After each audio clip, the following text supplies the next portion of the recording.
예수님은 종되었던 우리를 자유인으로 해방시켜 주셨습니다.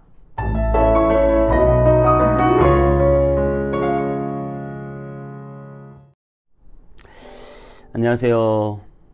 오늘은 이스라엘 백성들 중에 종으로 살아가는 사람들이 어떻게 자유인이 될 수 있는지에 대한 그런 이야기들이 자세히 나와 있는데요. 본문이 좀 긴데요. 제가 레위기 25장 39절부터 50절까지만 읽도록 하겠습니다. 너와 함께 있는 내 형제가 가난하게 되어 내게 몸이 팔리거든 너는 그를 종으로 부리지 말고 품꾼이나 동거인과 같이 함께 있게 하여 희년까지 너를 섬기게 하라. 그때에는 그와 그의 자녀와 함께 내게서 떠나 그의 가족과 그의 조상의 기업으로 돌아가게 하라. 그들은 내가 애굽 땅에서 인도하여 낸 내 종들이니 종으로 팔지 말 것이라. 너는 그를 엄하게 부리지 말고 내 하나님을 경외하라. 내 종은 남녀를 막론하고 내 사방 이방인 중에서 취할지니 남녀 종은 이런 자 중에서 사올 것이며 또 너희 중에 거류하는 동거인들의 자녀 중에서도 너희가 사올 수 있고 또 그들이 너희와 함께 있어서 너희 땅에서 가정을 이룬 자들 중에서도 그리할 수 있은즉 그들이 너희의 소유가 될지니라. 너희는 그들을 너희 후손에게 기업으로 주어 소유가 되게 할 것이라. 이방인 중에서는 너희가 영원한 종을 삼으려니와 너희 동족 이스라엘 자손은 너희가 피차 엄하게 부리지 말지니라. 만일 너와 함께 있는 거류민이나 동거인은 부유하게 되고 그와 함께 있는 내 형제들은 가난하게 되므로 그가 너와 함께 있는 거류민이나 동거인 또는 거류민의 가족의 후손에게 팔리면 그가 팔린 후에 그에게는 속량받을 권리가 있나니 그의 형제 중 하나가 그를 속량하거나 또는 그의 삼촌이나 그의 삼촌의 아들이 그를 속량하거나 그의 가족 중 그의 살부치 중에서 그를 속량할 것이요 그가 부유하게 되면 스스로 속량하되 자기 몸이 팔린 해로부터 희년까지를 그 산자와 계산하여 그 연수를 따라서 그 몸의 값을 정할 때에 그 사람을 섬긴 날을 그 사람에게 고용된 날로 여길 것이라. 아멘. 여러분 우리가 노예로 산다는 것을 한번 가정에서 생각해 보시면 굉장히 끔찍한 인생이라는 사실을 우리는 알 수 있습니다. 내 뜻대로 할 수 있는 것은 거의 없고요. 그냥 주인이 시키는 대로 하는 것이죠. 내 재산이 있는 것이 아니고 그냥 주인의 일을 해 주는 것입니다. 그래서 한 번뿐인 우리 인생이 정말 어떤 한 타인에 의해서 결박돼서 영원히 내 인생은 없게 되는 그런 아주 송두리째 인생을 빼앗기는 것과 같은 그런 것이 바로 노예 삶이 아닐까 싶은데요. 여러분 어느 누가 이 노예가 되고 싶을까요? 우리 모두는 나의 주인이고 싶지 노예가 되고 싶지는 않을 것입니다. 오늘은 아주 슬픈 종들의 이야기입니다. 이스라엘 백성들 중에서도 이스라엘 백성들은 여러분 잘 아시다시피 땅을 똑같이 골고루 분배를 받았습니다. 그렇게 땅을 똑같이 골고루 분배를 받았는데요. 우리가 살다 보면 어떤 사람은 농사에 대성공을 해서 많은 부를 갖기도 하지만 어떤 사람은 농사에 실패하게 됩니다. 농사에 실패해서 당장 먹을 것이 없으면 어디 가서 꿔야 되겠죠. 그래서 빚을 지게 되는 것이죠. 그렇게 빚을 지고 지다가 그 다음에 농사가 잘 되면 좋은데 또 농사를 망치게 되면 빚을 갚지 못하고 어떻게 돼요? 땅을 팔게 되는 것이죠. 땅을 팔게 되면 이제 자기의 땅도 없게 되는 것이고 남의 소작농으로 근근하다가 나중에 그것도 잘 안 되면 어떻게 됩니까? 자기의 몸을 팔 수밖에 없게 되는 것이죠. 그렇게 해서 같은 이스라엘 사람들 똑같이 땅을 분배받은 사람들이 세월이 흐르면 어떤 사람은 노예가 되고 어떤 사람은 아주 부유하게 되는 그런 일이 실제로 발생합니다. 그래서 이스라엘에서는 아주 특별한 조항이 있는데요. 그 일을 막기 위해서 50년에 한 번씩 77이 49인데요. 안식년이 7년인데 그 7년이 7번 되는 50년이 되면 모든 것을 리세팅하는 거예요. 그래서 모든 지파, 모든 족속, 모든 사람들이 다 자기가 원래 받았던 땅을 다시 받게 되는 그러한 것을 바로 희년이다 라고 하는데요. 여러분, 근데 그 희년을 실제로 지켰던 그런 역사적인 기록은 없는 것 같습니다. 학자들도 그런 희년을 지킨 기록은 없다고 말을 합니다. 그만큼 인간의 욕심이 다시 똑같이 사람들에게 다시 자기가 가진 재산을 나눠주는 게 절대 쉬운 일은 아니었던 것 같습니다. 그것이 레위기 율법에 나와 있음에도 불구하고 실천하지 못했던 것이죠. 그와 마찬가지로 오늘 그 희년이 돼서 가난하게 되어 몸이 팔리는 그 이스라엘 종을 풀어주는 그런 이야기를 하고 있고, 또 그 이스라엘인 종을 아주 잘 선대하라고 그렇게 이야기하고 있습니다. 오늘 39절에 보면 너와 함께 있는 내 형제가 가난하게 되어 내게 몸이 팔리거든 너는 그를 종으로 부리지 말고, 40절에 품꾼이나 동거인과 같이 함께 있게 하여 희년까지 너를 섬기게 하라. 그때는 그와 그의 자녀와 함께 내게서 떠나 그의 가족과 그의 조상의 기업으로 돌아가게 하라. 희년까지 종으로 있다가 희년이 지나면 다시 돌아가서 자기의 땅과 기업을 자녀들과 함께 받게 하라고 하는 그런 말씀입니다.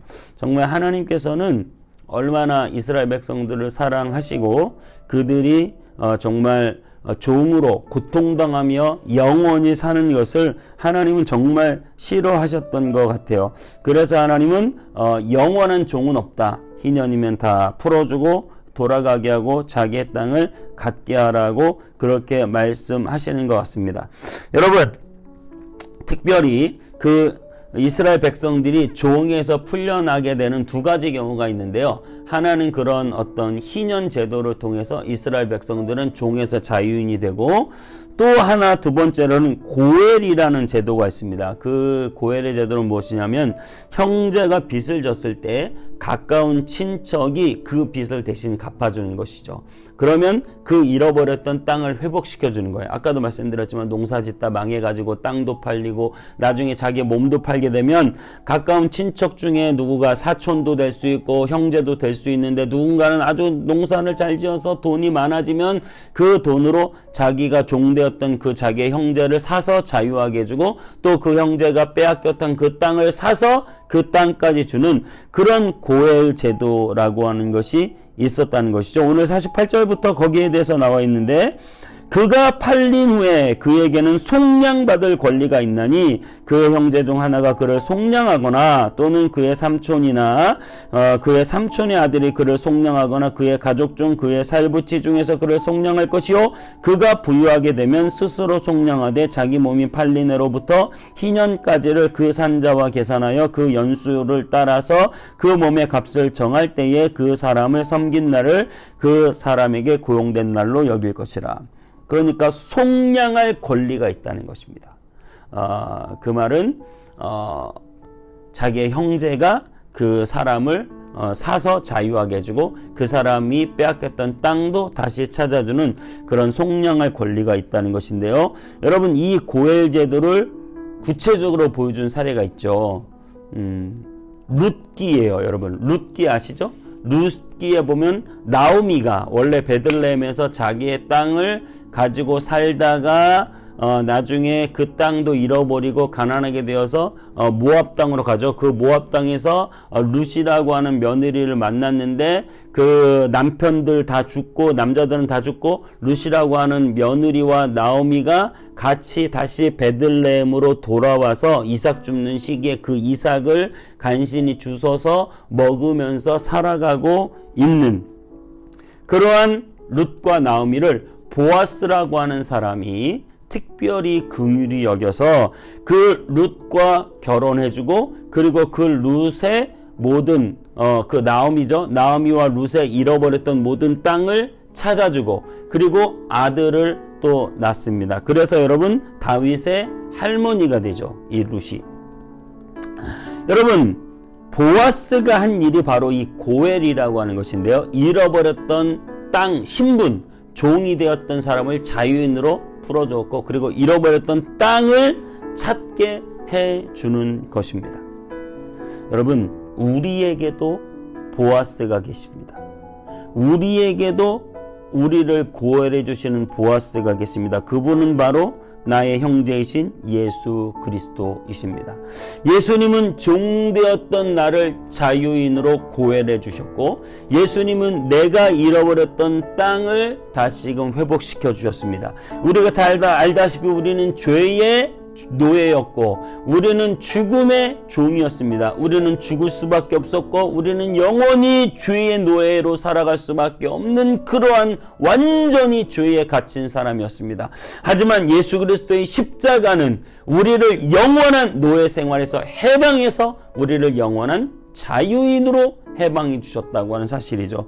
그리고 우리는 잃어버렸습니다. 무엇을 잃어버렸습니까? 원래 우리는 에덴에서 영원한 생명을 가지고 살게 그렇게 설계되어 있었습니다. 하나님 우리를 그렇게 만드셨는데, 죄가 들어오면서부터 이 에덴, 우리의 이 에덴을 빼앗기고 우리는 세상으로 던져져서 그 세상에서 영원히 종노릇하며 고된 노동에 시달리며 살 수밖에 없었습니다. 하지만 예수님이 우리에게 주신 것은 무엇입니까? 그것은 바로 천국이에요. 그 천국은 다시 말해서 에덴의 완성입니다. 우리가 빼앗겼던 에덴, 영원히 살 수 있는 그 에덴, 행복과 사랑과 평화가 가득한 그 에덴을 예수님께서 우리에게 회복시켜 주셨다.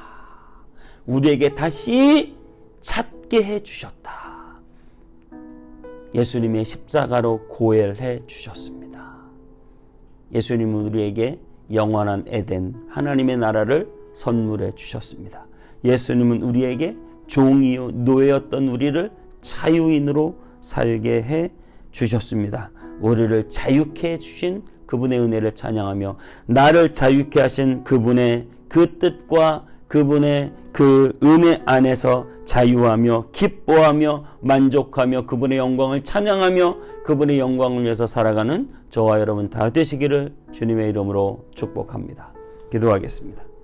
하나님, 우리는 영원한 노예였습니다. 하지만 예수님께서는 우리를 영원한 자유인으로 고혈해 주셨습니다. 우리는 우리의 원래 받았던 땅을 빼앗긴 그러한 가난하고 약한 자들이었습니다. 하지만 예수님께서는 우리를 빼앗겼던 하나님의 나라, 빼앗겼던 에덴을 우리에게 다시금 회복시켜 주시고, 그 에덴에서 영원히 주님과 함께 기뻐하며 살게 해 주셨습니다. 이 은혜를 생각할 때 우리가 어찌 감사하지 않을 수 있겠습니까? 영원한 노예를 자유케 하셨고 빼앗겨버렸던 에덴을 다시금 찾아주신 예수님, 그 예수님의 은혜를 생각하며 예수님의 뜻대로 예수님이 원하시는 그 기뻐하시는 뜻을 쫓아 살아가는 우리가 다 되게 주시옵소서. 주님께 감사드리고 예수님의 이름으로 기도하옵나이다. 아멘.